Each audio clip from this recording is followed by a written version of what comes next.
These are my confessions. Now, how do I approach this, people of the interwebs? You see, there is a confession here that I wish to share with you.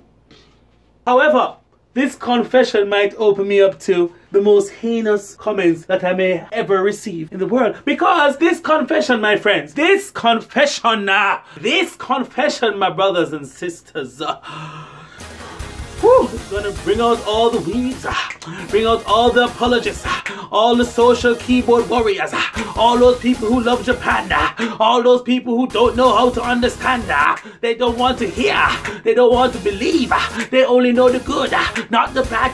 Hallelujah. Confess, brother, confess. Confess, brother. Confess, Pickles. Confess to them what you have done and what you have to say, brother. Japanese kids are trash. That's all. Goodbye. Well, of course, I could just leave you hanging like that, right, guys? No, seriously, like, Japanese kids, I don't know. Because the first thing you come, let me tell you, first of all, you come here with your expectations so high, right? The companies tell you, oh, these kids are so disciplined. No, they're so honest. They're so honorable. They're so wax on, wax off. No, they're so, I'll jump how high you want me to jump sensei type kids, you know what I mean? And you come here, okay, I'm going to come here as a nice breeze because these kids are so disciplined and they're so whatever. No to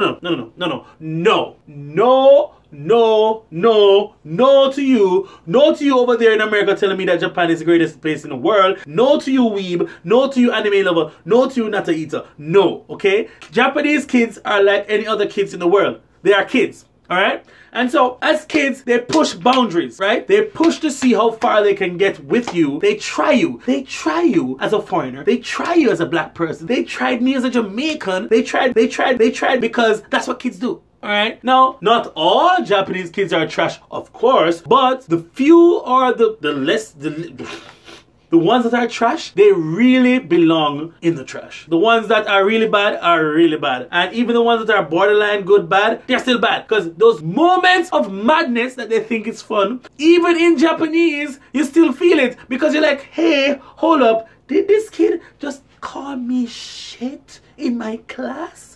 In front of the parents in the Sankami, in the parents' observation, did he just say Unko Sensei in front of everyone to see? Piggles, what should you do to this kid in front of everybody? Option 1, ignore. Option 2, smile and wave like the penguins from Madagascar. Option 3, shut that ish down. Now, for those out there with a child psychologist and those who are ALTs who have an assistant with them in the classroom at all times, do not qualify to advise me about how to deal with my children in my Eikaiwa. I deal in a very special operation that deal with kids from they're out of the womb until they're in high school. This setting allows for the kid to be in full power. They are customers more like, you know, it's not in the public school system. So if a kid says this teacher is scary versus the teacher saying this kid is really bad, they're gonna take the kid's side more often than not. And this is where you gotta be like putting your feet down or your foot or whatever, you know what I mean? I confess to you guys, anybody who is willing to listen, lend me your ear, that, you know, it's difficult. Especially to teach children who you might not know their native language. The funny thing is, when you just come into Japan and you don't know any Japanese, for those who didn't know Japanese, you know, you're teaching with this blissful, like, oh, euphoric feeling, like, oh my god, these kids are awesome. And they're saying like, oh, sensei, kawaii, kawaii. And you think because you only know one word, which is kawaii, which means cute, you're like, oh, they call me cute and they're so nice. When they're actually calling you a scary mother pearl. Okay? Enunciation is very important and what they're actually saying. What encouraged me to learn Japanese was when these kids were talking so much trash about me, I didn't know what they were saying. I thought it was good. When I found out the words they were using, my dear heart, I never used those words as a child. I don't want to sound like the old man on the lawn, old man that says get off my lawn type, but I am going to say it. Back in my day, I would never say something disrespectful to a teacher to their face because I was scared because they would put on a piece of caning or beating or whatever you guys call it. Yeah, we used to get beaten back in school, right? And these kids, thinking that you don't understand Japanese, would say a lot of things about you in front of your face and smile and wave. Say, Unka sensei, and you would think Unka would mean like honorable teacher, but Unka means shit, alright?